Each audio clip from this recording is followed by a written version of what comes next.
Hey guys, welcome back. It is Mecki from Match by Mecki, and I am here with the episode 3 of the Bachelorette recap for season 18, which is Michelle Young's season. Basically, when the episode started, they started off with Casey, or at least that's the first thing I remember, and I'm like, low-key, I kind of like Casey for her now.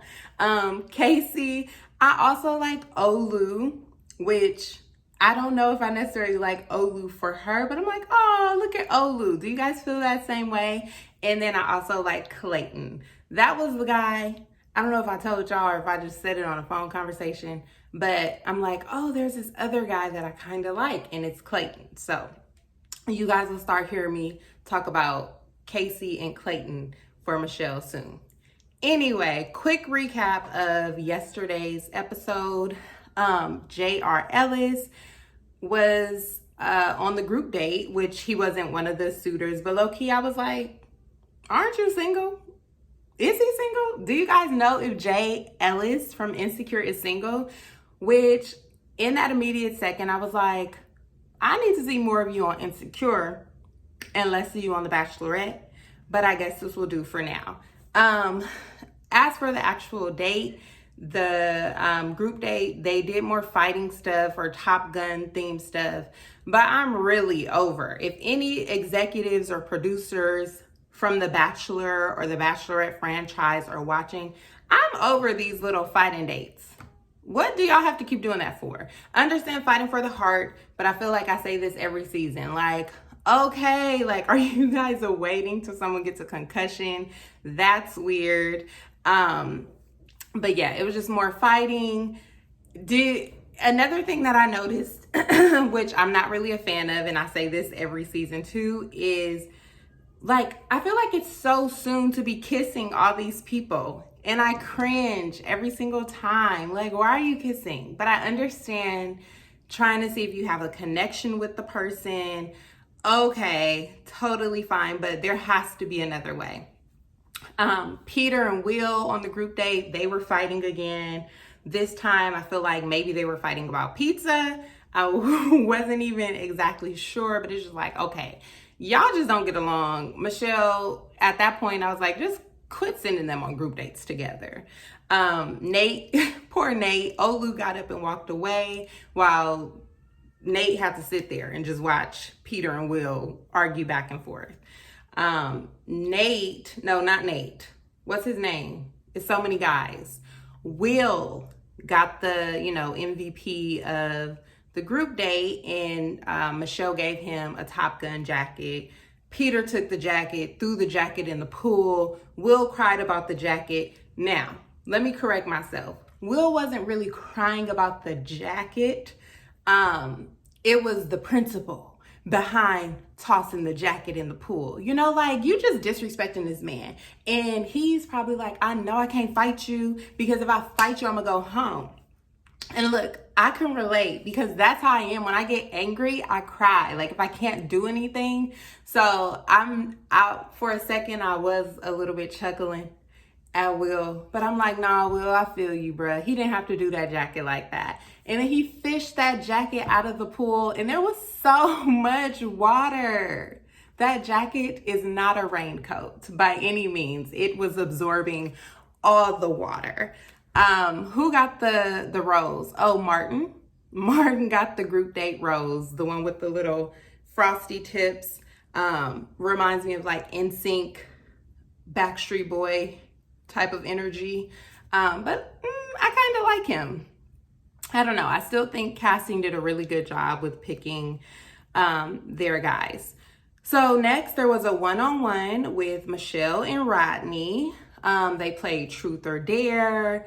Rodney had to run around butt naked, which low-key was cheating because he held a big pillow like that. He held a big pillow in front of him, and I'm like, but are you really naked though? But I guess for TV, he had to cover up. And what did he say? He was like, my mom's gonna kill me. You are right, Rodney, because if my son went on The Bachelorette and decided to run around naked, I will be on the next flight, even though y'all recorded this months ago. But whatever, like, all the sons out there watching, don't do it. but also do it because people take life so seriously. Their one-on-one date was really cute though. What did they actually do? Oh, they played Truth or Dare. And then when he ran around naked, I was like, she better give him a rose. Like, just being naked like that. I kind of like their energy together.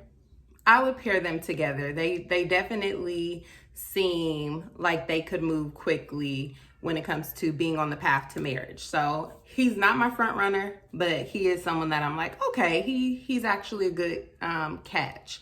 They talked about their biggest fears. Rodney said his was to pass away before he could become a husband and a dad. And hers was just a fear of being complacent, which I feel like a lot of us can relate to.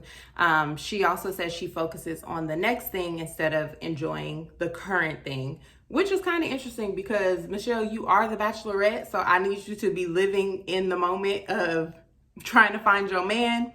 But I guess she's already thinking about her honeymoon and having babies or whatever her life path may be. But I do think a lot of us kind of think about the future. At least me, I do. I think about the future instead of living in the moment, which isn't always the best idea. So yeah, of course, Rodney got a rose on their one-on-one date. And during the one-on-one date, I saw that there was a guy named Leroy back at the house. And I was like, wow, I never really hear any guys named Leroy anymore. Do you guys ever hear guys named Leroy? That's so weird. Do you guys know?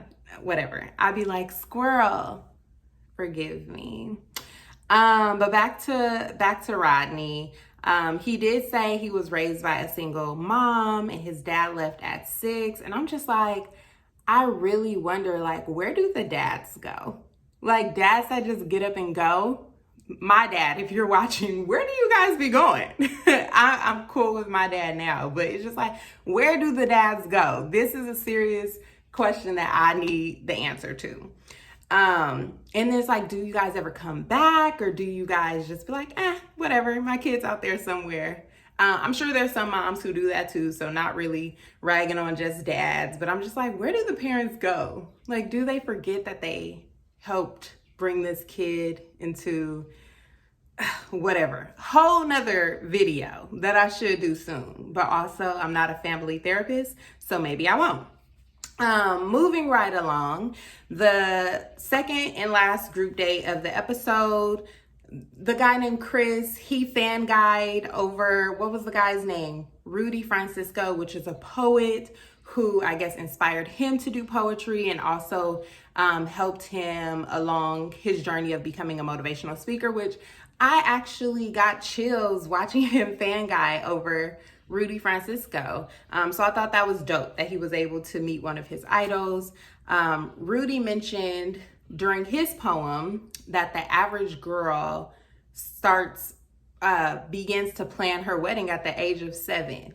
And do you guys, or do you ladies or girls, did you guys start planning your wedding when you were 7? I didn't.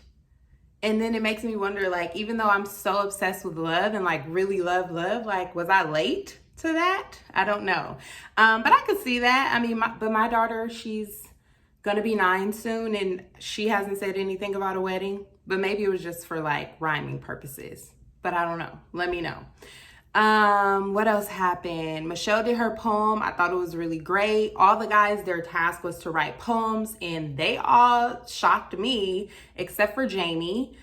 He didn't write his poem. You guys heard me last week when I said Jamie made me cringe, like just something about him. On this episode, they kissed and I was like, ooh, like my eyes just got really big and like I leaned back like, ooh, I just didn't want any parts. But yeah, that was just really weird. Brandon got the rose on that second group date. And then of course, Jamie threw a fit. He's like, wait, so I'm competing against guys like Brandon and trying to bash Michelle, like her going into spring break mode. And I was like, Jamie, you need to chill. I'm ready for Jamie to go. The same way I feel about Peter needing to go, that's how I feel about Jamie needing to go. Okay. Quick break. there was a commercial and they did House of Gucci, which I'm so excited for. Lady Gaga.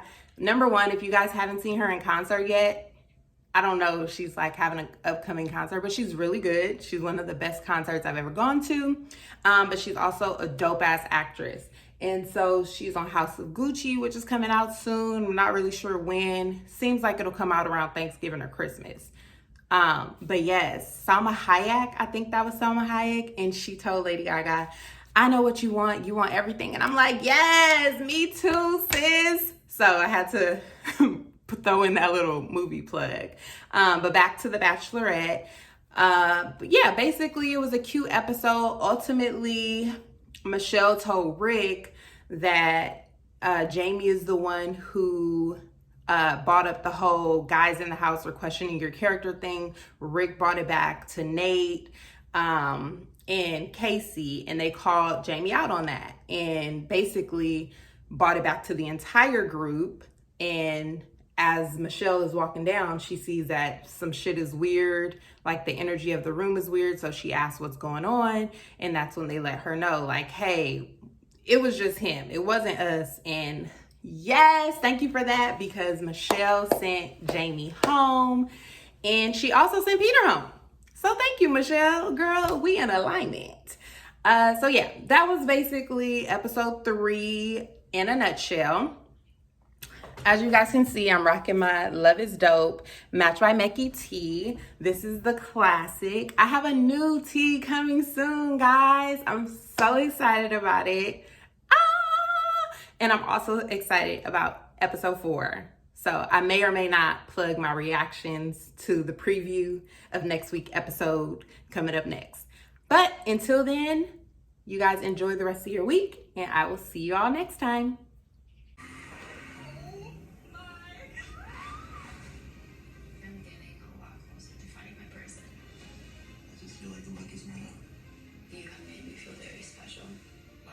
Levels at an all-time high. This is the moment that I'm after. I want to be that guy that she leans on. I'm giving every single thing that I got. There are guys here that think that they have it in the bag. I think that's my biggest fear is that I could commit to somebody who doesn't see me. She feels like she's not appreciated. Princess is a snake. He threw us all under the bus. You don't need to call me into question. There is no reason for any of this. Let's go for talk, bro. Yeah. Desperate ploy to just sabotage everything. Nobody has it in the bag. I'm ready to knock him out. Yes, that's me. Are you gonna put your hands on me? Calm down. Hey, don't walk away from me. Calm down. It's all coming up next week on the